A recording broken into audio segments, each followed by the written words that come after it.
오늘 우리에게 주시는 하나님의 말씀은 로마서 12장 1절로 2절까지의 말씀입니다.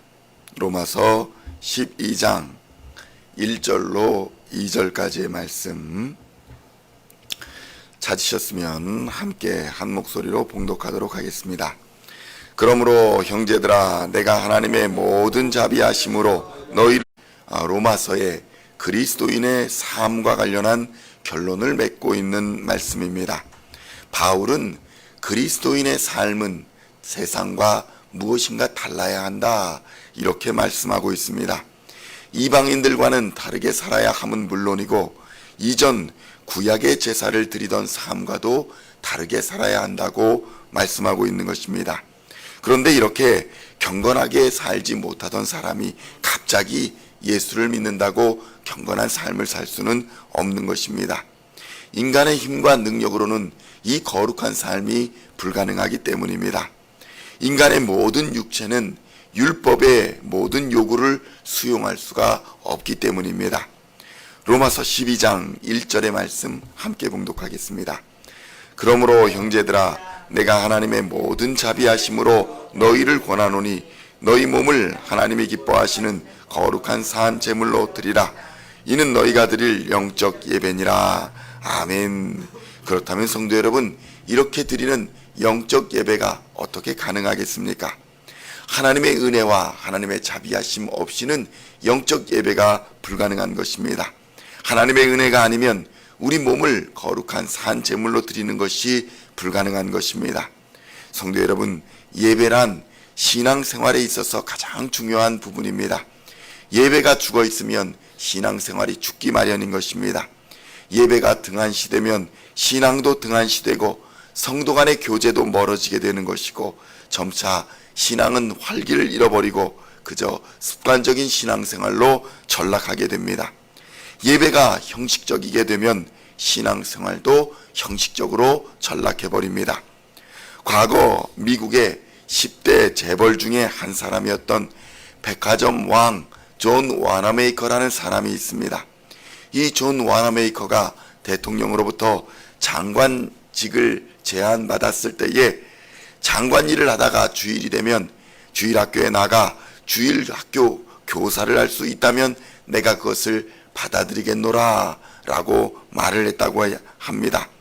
그래서 그는 장관 일을 하면서 아무리 큰 일이 있어도 주일에는 반드시 교회에 나가 주일학교 교사로 봉사하였다고 합니다.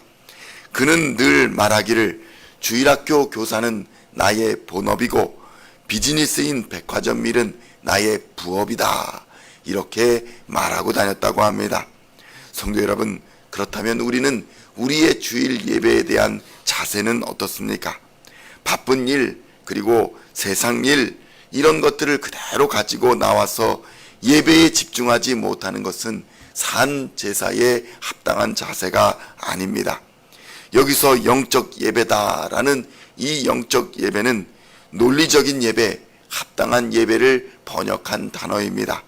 그러니까 우리의 삶을 가지고 하나님 앞에 나와 드리는 것이 하나님 앞에 논리적이고 합당한 예배다라는 말씀을 하고 있는 것입니다. 그저 그런 하나님 앞에 드리는 삶의 제사 없이 몸만 나와 자리만 차지하고 있는 예배는 하나님이 기뻐하시지 않는다라는 것을 말씀하고 있는 것입니다. 이사야 1장 11절에서 13절에 보면 이렇게 증거합니다. 여호와께서 말씀하시되 너희의 무수한 재물이 내게 무엇이 유익하뇨?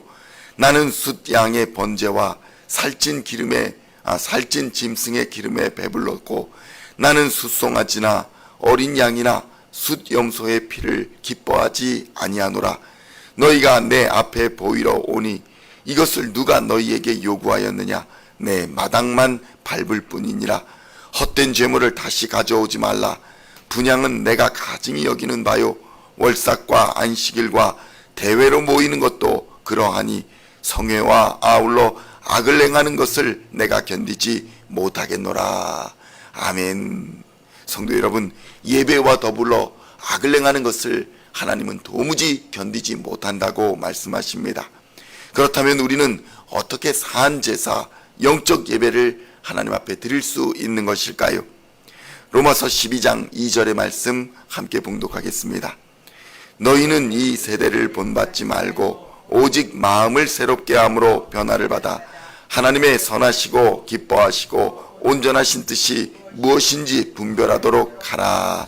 아멘. 첫째로 무엇입니까? 이 세대를 본받지 말라는 것입니다.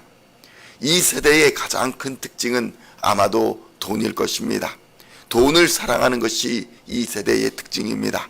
돈 자체는 문제가 되지 않지만 돈이 하나님보다 우선하는 것은 큰 문제가 됩니다. 사람들은 돈으로 무엇이든지 할 수 있다고 생각합니다. 이 생각이 바로 하나님을 반역하는 것입니다. 돈으로 학위도 사고, 돈으로 공부도 하고, 돈으로 권력이나 명예도 살 수 있고, 돈으로 무엇이든지 할 수 있다고 믿는다면 이것이 바로 우상이요 하나님을 반역하는 삶인 것입니다.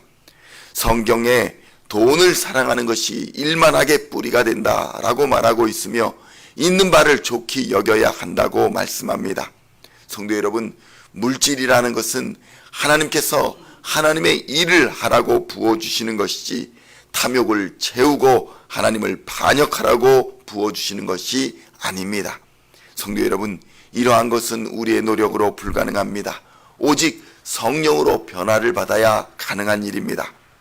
그리스도인이 된다라는 것은 바로 변화를 받아 이 세대를 본받는 사람이 아니라 예수를 본받는 사람이 된다는 것입니다. 둘째로 하나님의 뜻을 분별하여야 한다고 성경은 말씀합니다. 성도 여러분, 영적 예배를 드리기 위해서는 하나님의 뜻을 분별할 수 있어야 합니다.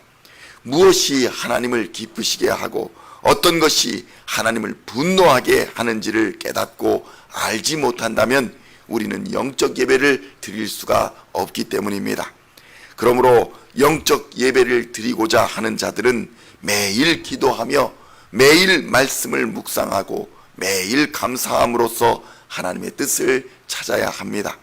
기도 없이 말씀 없이 하나님의 뜻을 분별할 수가 없기 때문입니다. 하나님은 이미 성경의 말씀을 통해서 하나님의 모든 뜻을 기록해 놓으셨습니다. 이 성경 말씀을 바로 읽고 하나님과의 깊은 대화인 기도를 경험하지 못한다면 하나님의 뜻을 알 수는 없는 것입니다. 성도 여러분, 이 세대는 너무 바쁜 세대입니다. 어린이부터 어른들까지 모두가 뭐 그리 바쁜지 모릅니다. 산으로 들로 놀러 가기에도 바쁘고 일터에서 종일 시간 내기도 바쁜 그런 어려운 삶을 살아갑니다. 기도와 말씀에 시간을 내는 것이 너무나도 어렵다고 변명하는 것이 일상이 되어버린 시대입니다. 일주일에 단 하루, 주일도 하나님의 일을 위해 사용할 수 없다면 일주일의 모든 시간을 우리를 위해 사용하시는 하나님은 얼마나 바보 같은 분이시겠습니까? 성도 여러분, 온전하게 주일을 거룩히 구분하여 하나님께 드리시기를 우리 주님의 이름으로 축원드립니다. 이것이 바로 영적 예배의 시작입니다. 우리가 예배를 소중히 여기고 성도 간의 교제를 소중히 여기지 않는다면 우리는 영적 예배에 참여하지 못할 뿐 아니라 영적 싸움은 더더욱 불가능해질 것입니다. 영적 예배가 영적 전투의 기본이기 때문인 것입니다.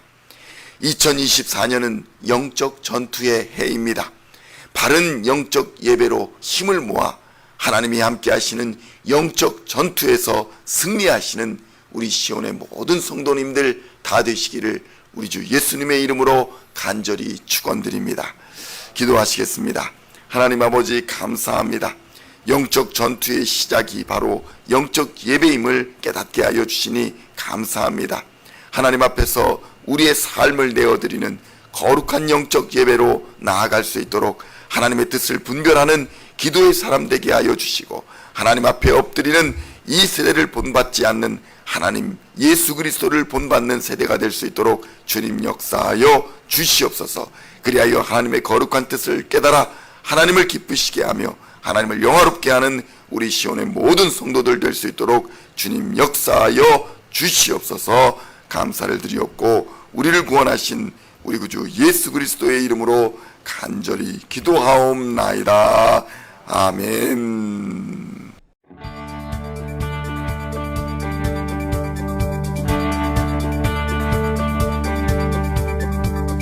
Singing songs of Thy praise, we are coming to You, dancing before Your throne.